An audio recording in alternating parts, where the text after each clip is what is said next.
Breaking news this Thursday night, an accused murderer in Manitoba now facing more charges. And the 4 victims are all Indigenous women. They're someone's daughter, someone's sister, someone's mother, someone's friend. Canada's new National Dental Plan for Children. This is really going to be life-changing. Who's eligible and what the plan will cover. Automation Nation, how to better protect your privacy at home as smart devices become more popular. And Team Canada says bye-bye to the World Cup. We look ahead to the goals for 2026.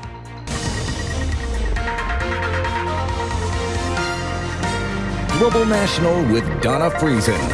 Good evening and thanks for joining us. We begin with an expanding murder investigation in Winnipeg. A suspect already in custody and charged with 1 murder is now charged with 3 additional counts of first-degree murder. All of the victims are Indigenous women, and the details of the cases are deeply disturbing. Parts of the first victim to be named, Rebecca Contois, were found in a dumpster in a Winnipeg landfill site. The bodies of the other women, Beatrice Harris and Marcedes Myran, have yet to be found, along with a 4th victim who has not yet been identified. Police are appealing to the public for help. Melissa Ridgen is following this for us from Winnipeg. While 24-year-old Rebecca Contois' murder last May was the first to put Jeremy Skibicki on police radar, they say she was actually the final victim. Winnipeg police say they've charged Skibicki with 3 new murders. The first is an unknown woman in her 20s. They showed a jacket believed to be connected with that woman, hoping it can be linked to a missing person. The second was 39-year-old Morgan Harris, who was reported missing last May. The third was 26-year-old Marcedes Myran, who went missing last March. I don't know if they were specifically being targeted, but clearly the victims in this are all Indigenous women. Harris and Myran are from Long Plain First Nation, an hour west of Winnipeg. Their families declined to speak to media and asked through an advocate for privacy to come to grips with what they've learned. It's devastating news for Long Plain First Nation and Chief Kira Wilson. Ms. Contois, she is also a part of my extended family as well. So there is a connection for myself with my family and my community for the 3 identified women that they spoke of today. Investigators say they haven't recovered the bodies of the 3 new victims, but believe they were killed around at the same time in May, and they don't believe there are other victims. These charges bring Winnipeg's homicide toll to 50 so far this year, surpassing the previous record of 44 in 2019. At least 11 of the victims in this year's homicides are Indigenous women. That is a stat that missing and murdered Indigenous women and girls advocates say is unacceptable. Donna. Melissa Ridgen in Winnipeg, thanks. If you or someone you know is in need of support, you can call 1-844-413-6649. This is a national toll-free crisis line available 24/7 for anyone who requires emotional assistance related to missing and murdered Indigenous women. Now to the crisis inside hospitals in this country. A crushing wave of respiratory viruses continues to overwhelm children's hospitals, and the scramble to treat those kids is undermining health care for adults. Ross Lord reports. For Canada's most vulnerable, the health crisis known as the triple-demic is terrifying. Every time Cohen coughs, I get a shot of anxiety. 2-year-old Cohen Peary of Burlington, Ontario struggles with chronic lung disease and asthma. Cohen is a frequent visitor to hospital emergency departments, which are being overrun by COVID, RSV, and flu patients. For his most recent emergency, the Pearys waited for 2 days in the ER. People receiving care in the hall. And the waiting room is just packed. It's chaos. Health Canada's tracking of cold and flu illnesses has seen a jump in the last 10 weeks that records are available, with influenza cases spiking far above expected levels for this time of year. Managing care for so many sick children is now leaving some adults in danger. That day's coming where the pain's going to return. And it scares me. In Winnipeg, Stephanie Sanders was receiving infusions that eased her painful endometriosis. But staff at her pain clinic are being reassigned to help with a wave of children suffering from respiratory viruses. It's hard knowing how many of us will or might go back to the pain we were dealing with before because of not getting this treatment. The somewhat encouraging news, Health Canada says RSV is stabilizing. But for now, doctors and nurses say they're barely hanging on. for influenza in particular, for the patients that we actually test, at the end of October, we were seeing a positivity rate of 10% in terms of the patients that we actually got a sample and had it tested in our lab.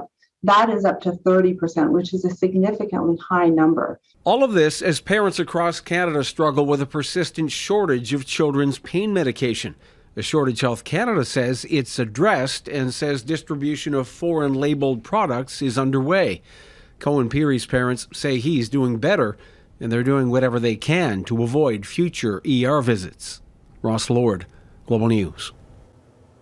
A long-promised federal dental care benefit for children is now available for parents to apply for. It's for children under the age of 12 who don't have access to private dental insurance. The plan is part of a compromise made with the NDP, who have agreed to support the Liberal minority government, but are still demanding a national dental plan for all uninsured Canadians. Marney Blunt reports on the plan's details and its challenges. For many, a trip to the dentist is routine. But for numerous Canadian families, that's not the case. It's up to about 1 million children right now who do not have dental coverage. And now the federal government is going to help families access affordable dental care. Parents across the country are now going to be able to afford to send their kids to the dentist. The new benefit, a compromise between the Liberals and the NDP, as part of an agreement that will see the New Democrats support the minority government until 2025. This could help kids have healthier smiles, have healthier oral health, which will mean that they'll be better off for their long term. This is really going to be life-changing. So, who can apply? The $5.3 billion plan would see families with an annual income of $90,000 or less qualify for the benefit and are able to receive $260 to $650 per child under the age of 12. Families who already have private or employer-provided coverage are not eligible. The Ontario Dental Association welcomed the news, but says more work needs to be done and provincial governments need to step up. In a statement to Global News, the Conservative Shadow Health Minister said most provinces and territories already have low-income dental programs and called the new benefit inflationary spending. We do have problems currently with the provincial dental plans in this province. There are 5 provincial dental plans. They are all chronically underfunded, and they are not meeting the needs of the people on these programs. But allowing more people to access care means increased pressures at the dental office.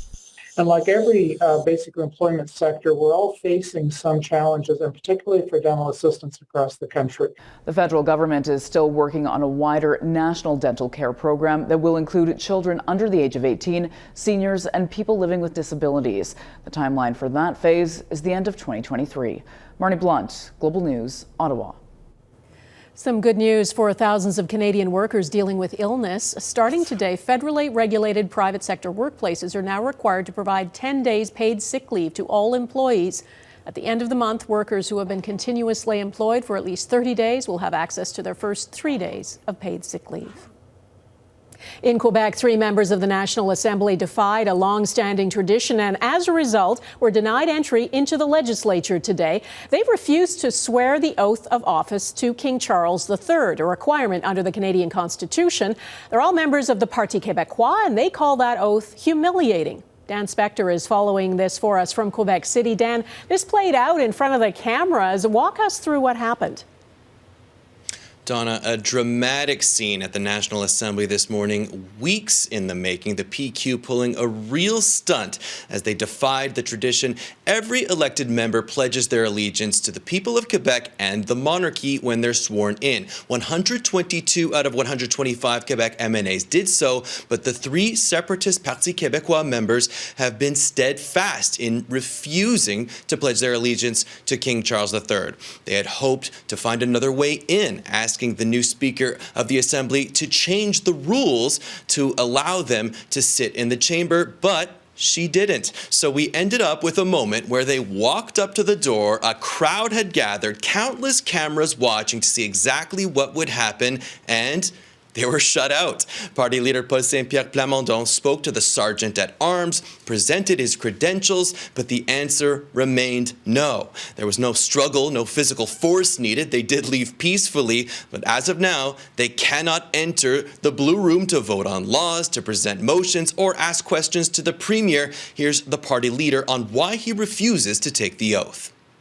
It's a humiliation and a reminder that we never chose our political system, that continues from a generation to another in our Assemblée nationale. So at some point it has to stop and it has to change. In spite of the embarrassment, this is actually turning into a win for the PQ. Members of all parties now expressing how they don't like taking the oath either. And Premier François Legault saying next week his party is going to present a new bill to make it optional. So it seems they will get their way, although it could take a while until they're allowed into the chamber. Donna. All right, Dan Spector in Quebec City. Thanks. A royal aide's racist remarks coming up. The fallout after an incident between a lady in waiting and a guest at the palace.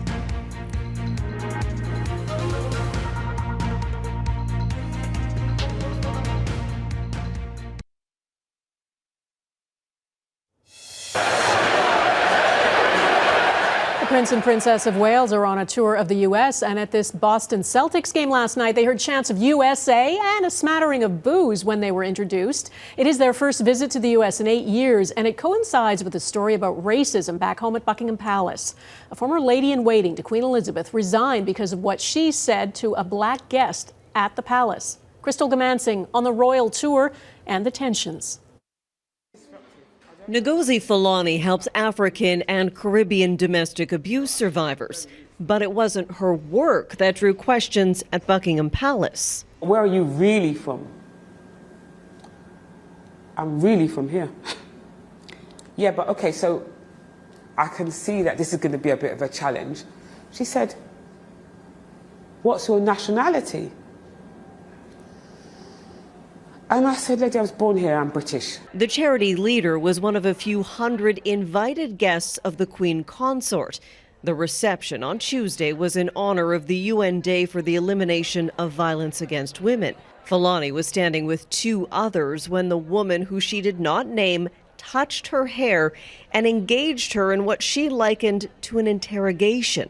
I experienced racism in an environment that I should have felt safe in. Lady Susan Hussey, a longtime companion of the late Queen and godmother to the Prince of Wales, later resigned from her position as a royal aide. Last year, allegations of institutional racism were raised by Meghan Markle, but she was dismissed, with many calling her an attention-seeking troublemaker. The House of Windsor is back in the spotlight with a trailer dropping for the 6-part Netflix special featuring the Duke and Duchess of Sussex. No one sees what's happening behind closed doors. The show promotion overshadowing the future king's first American visit in 8 years. Prince William and his wife Kate were hoping attention would be lavished on Friday's award ceremony for the Earthshot Prize. Instead, his brother and the palace scandal are pulling focus. Prime Minister Rishi Sunak, who has also had his Britishness challenged based on his skin color, says the country is making progress. Crystal Gamansing, Global News, London. Privacy protection ahead, keeping your personal data safe in a world of smart technology.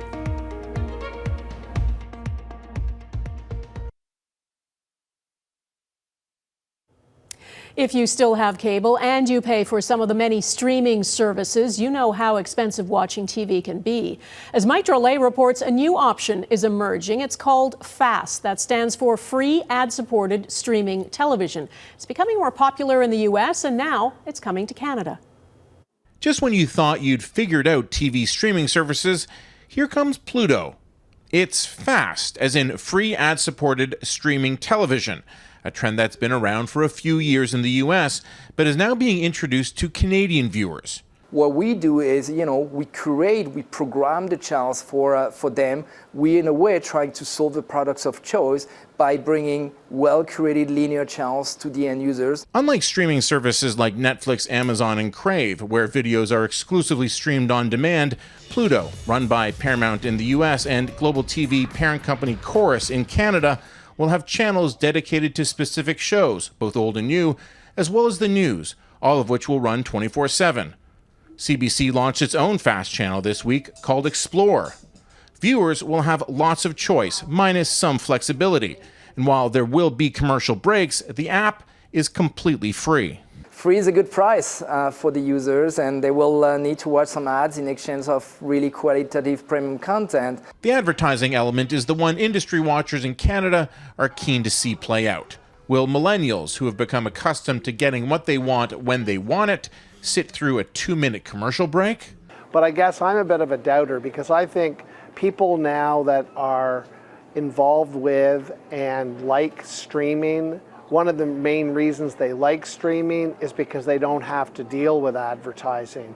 Viewers aren't watching TV the same way they were 40 years ago, and while choice is a good thing, it can also be expensive. Will Canadians buy into what Pluto is offering? They don't have to. It's free. Mike Drolet, Global News, Toronto. Technology is such a part of our lives now, we hardly even notice how reliant we are on it. Many of us have multiple artificially intelligent helpers assisting us with things like turning on the lights, vacuuming, and regulating the temperature. In the first story of a Global News series, Automation Nation, Anne Gaviola looks at the automation in our daily lives and how to protect your privacy. When you think of robots, what probably springs to mind is a scene like an Amazon warehouse teeming with thousands of robotic workers. Hey Google, play the Beatles. Here comes the sun. Robots in our home come in 2 categories: actual robots that dust and clean and interact physically, and intelligent bots that play music, help us manage grocery lists, show us who's at the door, control the temperature. Both types can save us time and money. We ended up saving close to $200 on our annual gas bill, and that only got better in the years after that. But according to robotics expert William Mellick, government rules protecting consumers and their valuable information is lagging. I think the technology is ahead of policy in terms of basically how this is structured properly and frameworked in such a way that will guarantee not only product quality, but ensuring end user or consumer privacy and protection of personal information. There are ways to manage your risk. For example, the robot vacuum that knows the layout of your home probably doesn't need to be connected to a server. The first thing you really want to know is whether it is possible to use this device in a non-smart mode, whether it is possible to use it without it being connected to the internet. The Nito family keeps their 4 smart speakers in high-traffic areas where they're less likely to catch private conversations. For added privacy and security, they use a VPN service for connected devices. Experts warn that as robots and intelligent bots for home use become more accessible and convenient, keeping them separate and keeping an eye on how they use our personal data will become even more challenging. Anne Gaviola, Global News, Toronto. Learning experience next, what Team Canada can take away from their World Cup experience.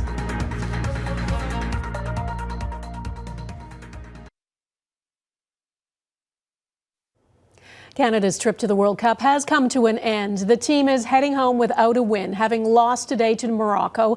Canada did get a goal, but it was an own goal scored by a Moroccan player. The ball was deflected by a Moroccan player and ended up in his own team's net. It still counts as a goal for Canada, but we ended up losing 2-1, wrapping up the Canadian men's first time back at the World Cup in 36 years. Watching it all unfold was Joshua Cloke. He's a staff writer for The Athletic, who is in Qatar. Joshua is also author of The Voyageurs, a book about the rise of Canada's men's team. Josh, how are you doing? This is not the outcome Canada was hoping for, but what about their spirit at the game today? Look, I thought their spirit in the second half in particular was great. You know, they go down 2-0, in particular because of some poor goalkeeping and some poor defending. And a lot of teams would probably throw in the towel at that point. But, you know, Canada's resilience has certainly become their calling card as a team.